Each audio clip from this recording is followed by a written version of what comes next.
శ్రీమాత్రే నమః. అందరికీ నమస్కారం అండి. Welcome back to our channel.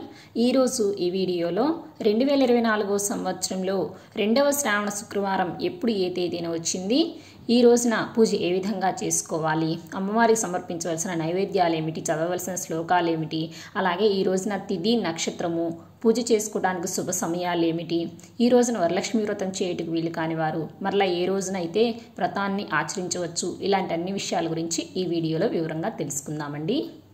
Telugu మాసాలలో 5వది శ్రావణ మాసం. పౌర్ణమి నాడు చంద్రుడు శ్రవణ నక్షత్రంలో ఉంటారు కనుక దీనికి శ్రావణ మాసం అనే పేరు వచ్చింది. అంతేకాకుండా సాక్షాత్తు శ్రీ మహావిష్ణువు జన్మ నక్షత్రమైన శ్రవణ నక్షత్రం పేరుతో ఏర్పడిన ఈ మాసము ఎంతో విశేషమైనది.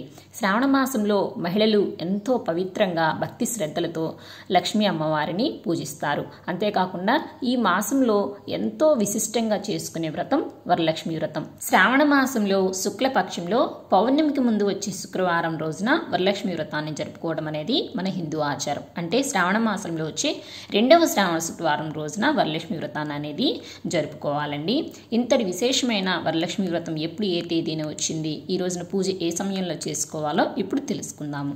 2వ శ్రావణ శుక్రవారము స్వస్తి శ్రీ చాంద్రమాన శ్రీ క్రోధినామ సంవత్సరం దక్షిణాయనం వర్ష ఋతువు శ్రావణ మాసం శుక్లపక్షం ఆగస్టు 16వ తేదీ 2024 2వ శ్రావణ శుక్రవారం.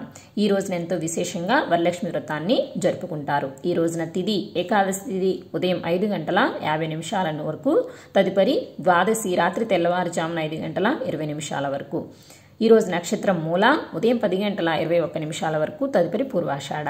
ఈ రోజున వరలక్ష్మి వ్రతం చేసుకోవటానికి శుభ సమయాలు: సింహలగ్న పూజా ముహూర్తం ఉదయం 5:57 నుంచి ఉదయం 8:14 లోపల.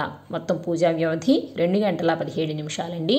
వృశ్చిక రాశి పూజా ముహూర్తం మధ్యాహ్నం 12:50 నుంచి మధ్యాహ్నం 3:08 లోపు. మొత్తం పూజా వ్యవధి 2:19.